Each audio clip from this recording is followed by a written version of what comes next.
Hi, my name is Father Mike Schmitz, and this is Ascension. I'm going to slow down. The cars are driving me crazy, you know?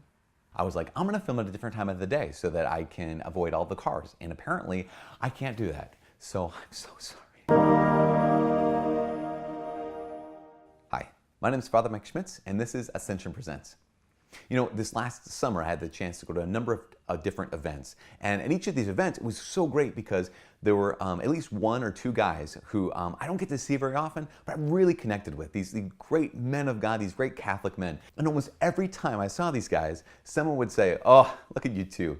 I can see you got that bromance going on. I'm like, what? A bromance? You've heard the term bromance, right? You take bro and connect it with romance. I mean, it's clever, I guess, in some ways to kind of combine these two words. But I was like, I have to say this. I really dislike that term, bromance. And not because of any kind of like sexual connotation to it, but it's because of this. Because I think the term bromance reveals something about our culture.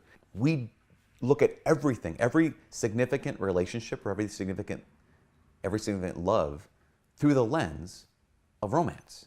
Like, it almost seems to reveal that we don't understand love outside of some kind of lens of romance or some kind of context of romance. And we say, like, we look at everything. I mean, I think about every TV show, every movie, every song almost that's on the top 40 list has to do in some ways with romance, in some ways with like what the Greeks called Eros. And that kind of thing, that idea of reducing this huge thing called love to this not as huge thing called romance, or there's not as huge thing called Eros, I find it a little bit annoying. And here's why. Again, Eros is a great thing. Eros is a gift. Eros is actually a form of love. But there's other forms of love that add this depth to a relationship, and they add this depth to our life experience.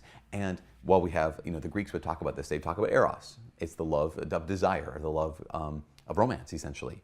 You have Storge, which is the love of affection. So if you're thinking of like, what's Storge? Storge is, when it's an autumn day and you go home, like that smell of the house when you walk into your home. It's when you see your mom, you have Storge for her. You have that kind of love for her. The love you have for pizza is Storge. It's all these things. The love of affection, pretty much that's oftentimes the love you have for your family. And so you have levels of Storge as well. Love for pizza, love of mom. I mean, hopefully your love for your mom is a little bit deeper than their love for pizza. But so you have Eros, you have Storge, and you have this thing that's extremely rare, and it's called Filia. And Filia is the love of friendship. I mean, the real friendship. And the other two loves that people point out, Aristotle's pointed this out, C.S. Lewis in his book, The Four Loves, has pointed this out in a really profound and really insightful way, that almost everyone on this planet experiences Eros. It's in some way or another. And almost all of us experience Storge in one way or another, to one degree or another. But he says it's very rare for a person to experience Filia, this real friendship. Now, not just buddyship, or palship, but real friendship, whether it between men or between women. That's extremely rare because the others are easier.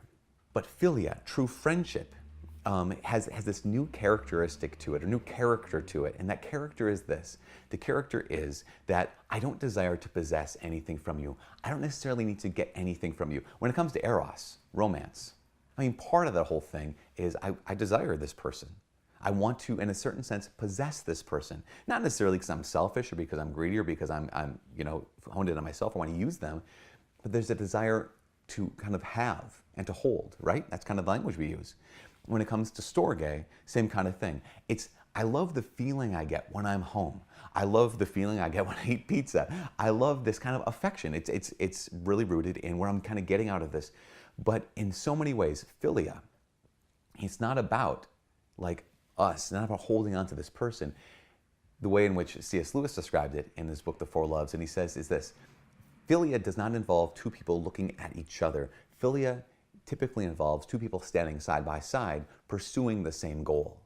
And that's why I'm talking to these guys who I get to see over the course of the summer. I'm like, yeah, the reason we connect so much is because here's a man of God. I want to be a man of God. I want to pursue Jesus with everything. They want to pursue Jesus with everything. And that's why we get along. We're running the same race. And there's a certain kind of sense of getting that Filia that just kind of gets eliminated when you start talking about bromance. I mean, this is the reason why that we can't watch Lord of the Rings and see Frodo and Sam be really, really close and not think, oh, is there something going on there? Is there a romance going on? No, it's called Filia. These two men are living life side by side, pursuing the same goal and helping each other pursue the same goal. That's the reason why we can't read the Old Testament. There's some people who read the Old Testament and say, well, there's David and Jonathan, these two incredible friends from the Old Testament. Oh, they must have had something else going on. The Bible must have been trying to say that they had a deeper, quote unquote, deeper relationship than just their friendship. But there is almost nothing deeper. I mean, we even know this. That's why married couples, when they really love each other, yes, they have Eros for each other, but when they really want to demonstrate to the rest of the world that they love each other with a unique love, what do they say? They say, well, I married my best friend. Why? Because they're saying Eros is good, and it is good. But there's something even more pure and often richer than Eros, and that's Filia. And the fourth love, of course, is Ágape, which is the self-emptying love that Jesus reveals fully on the cross and in the Eucharist, that we're all called to as Christians. But when it comes to Filia, this natural love that can be transformed by supernatural grace, a lot of times we don't have that experience. And you might be someone who's watching this right now and you're thinking like, I wish I had that. I'm gonna invite you to do this. I'm gonna invite you to pray for a friend, like a deep friend, a true friend. We have different levels of, again, buddies or pals or acquaintances or people we spend time with. But I'm gonna ask and invite you, if you long though for friendship, like real Filia, ask God. God is the God of love, not just of Ágape, and not just of Storge, and not just of Eros, but God is also the God of Filia. Pray to God that He brings a friend into your life, that you can pursue the same goal side by side with them.